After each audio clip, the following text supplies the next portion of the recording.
Day 497 of the Trump administration, and the president is making waves with another controversial pardon as he considers even more clemency for former members of the Apprentice family, Martha Stewart, who's done time, and former Illinois Governor Rod Blagojevich, who's still doing time. Earlier today, President Trump pardoned conservative author and filmmaker Dinesh D'Souza, who pleaded guilty back in 2014 to making illegal campaign contributions.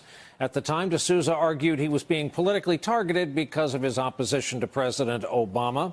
The White House released a statement that read in part, quote, Mr. D'Souza was, in the president's opinion, a victim of selective prosecution for violations of campaign finance laws. Former U.S. Attorney for the Southern District of New York, Preet Bharara, who oversaw D'Souza's case, wrote this on Twitter today, quote, the president has the right to pardon, but the facts are these. D'Souza intentionally broke the law, voluntarily pled guilty, apologized for his conduct, and the judge found no unfairness.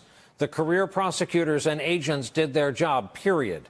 D'Souza wrote back on Twitter, quote, Bharara and his goons bludgeoned me into the plea by threatening to add a second redundant charge carrying a prison term of 5 years. President Trump also flew to Texas today to meet with families affected by this month's school shooting in Santa Fe, and during the flight, the president returned to the subject of pardons. He told reporters on board Air Force One that he's considering clemency for Martha Stewart and Rod Blagojevich. Martha Stewart was convicted in 2004 on charges related to insider stock trading, including conspiracy, lying to investigators. And former Democratic Governor Rod Blagojevich is serving a 14-year prison sentence on corruption charges, including trying to sell President Obama's Senate seat once vacated. Jill Colvin of the Associated Press writes tonight, quote, in the Trump administration, the odds of a pardon have heavily favored those with a celebrity backer, those who have become a cause celeb among conservatives, and those with a reality TV connection. Trump has been particularly drawn to cases where he believes there was a political motivation to the prosecutions, a situation that may remind him of his own predicament at the center of Special Counsel Robert Mueller's investigation into Russian election meddling. Both Blagojevich and Stewart have ties to Trump's reality TV days, of course. Rod Blagojevich was famously a contestant on Celebrity Apprentice back in 2010. You're the project manager. Right. I know. And Governor, I have great respect for you. I have great respect for your tenacity, for the fact that you just don't give up. But Rod, you're fired. Thank you. Thank you. Yeah, thank you very much. Who could forget that? And in 2005, Martha Stewart hosted an Apprentice spin-off series. It was the same year the president and his wife Melania made an appearance on Martha Stewart's show. And I'm here with Donald and Melania Trump, and we're going to make a scrumptious meatloaf sandwich, which is Donald's favorite sandwich, according to Melania. Is that true? It's very good. Yeah. I mean, I've never had meatloaf this good. Oh, well, we're using... Aside from pardons, it was another whirlwind day of fast-breaking news from the president with no particular focus. The president wrote on Twitter today, and this is important, that he never fired James Comey because of Russia. When I decided to just do it, I said to myself, I said, you know, this Russia thing with Trump and Russia is a made-up story. The president had a big day today, went back on the attack against ABC over Roseanne, and prior to departing for Texas and his meeting with loved ones from the latest mass school shooting there, he said, we're going to have some fun today. On the diplomacy front, the president also broke some important news on North Korea. In an exclusive interview, he told Reuters reporter Steve Holland on board Air Force One that a nuclear deal may take more than one meeting with Kim Jong-un. And Axios is reporting tonight that President Trump pressured Attorney General Jeff Sessions to reclaim control of the Russia investigation on at least 4 separate occasions.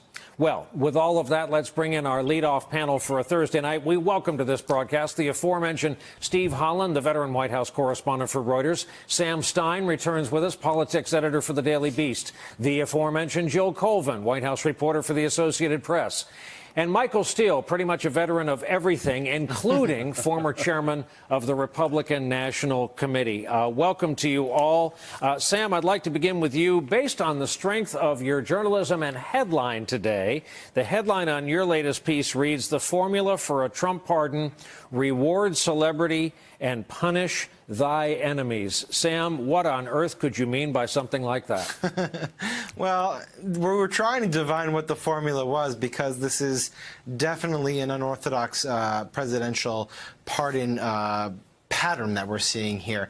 In the past, I think it's important to note, these processes took a lot of time to actually put into effect. Barack Obama took many months, if not years, to get his process for pardons going, in part because it goes through the Department of Justice, to the White House counsel's office, and then to the president's desk. With Donald Trump, it's been entirely different. If anything, it's been impulsive. He finds a cause that he likes and jumps on it with a pardon. So we saw that with Jack Johnson, the boxer.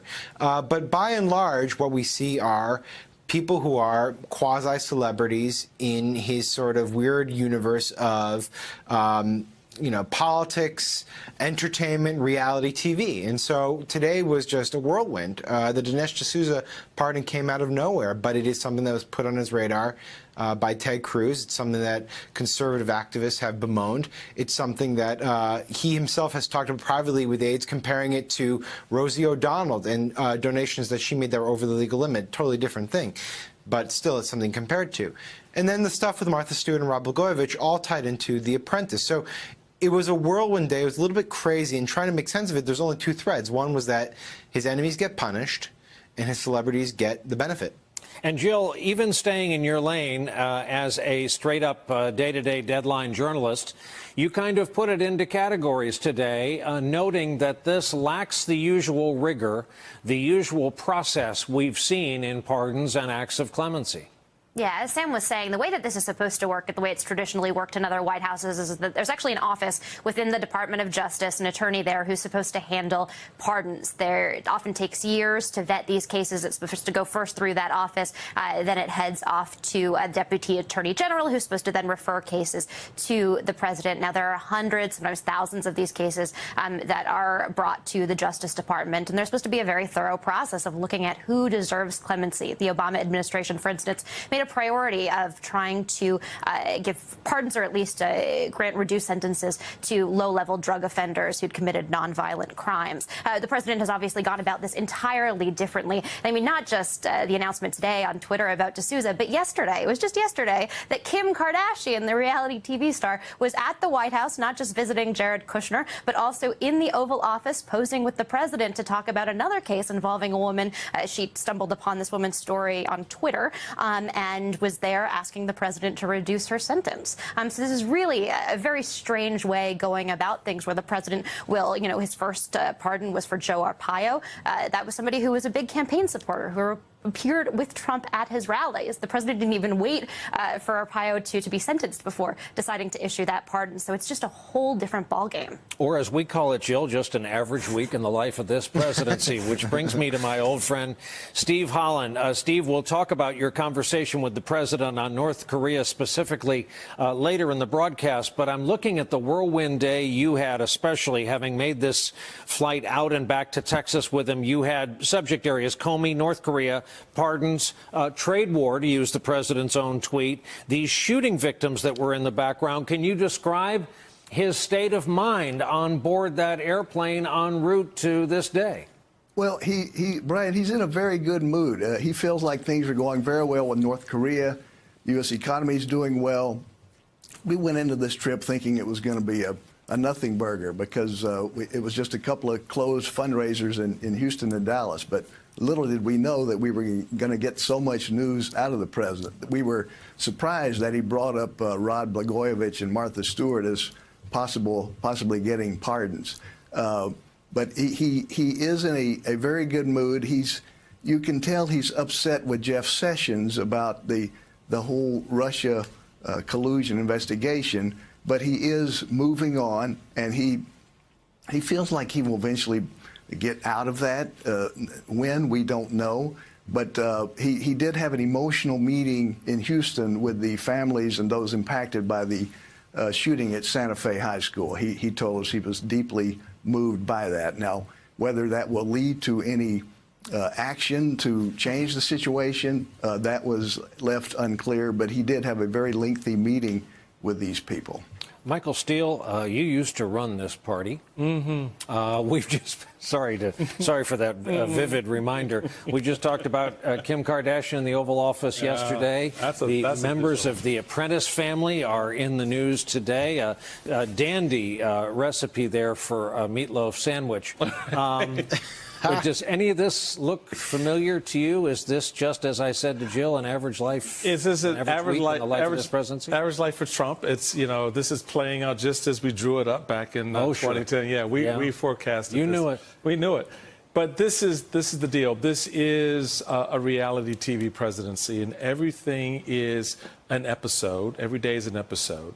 And events, big events, become part of the series. So he's already set up a future series when he talked about, you know, that there may be more meetings with Kim Jong-un down the road. So, you know, you're building up to June 12th, which is a big day, and then there's going to be, you know, series, you know, after that. And that's how he does it. And I think, you know, as he was just saying about didn't expect this to happen, how can you? Because for him, it's a spontaneous moment. He probably thought about these pardons on the flight from Washington to Texas. He may have thought about them 5 minutes before he got off the plane. No one knows, not even his own staff, how this plays out. The administration is in large measure in a reactive mode. The press absolutely is in a reactive mode. And the American people, by and large, find themselves sort of waiting for the next thing to drop. Hey there, I'm Chris Hayes from MSNBC. Thanks for watching MSNBC on YouTube. If you want to keep up to date with the videos we're putting out, you can click subscribe just below me or click over on this list to see lots of other great videos.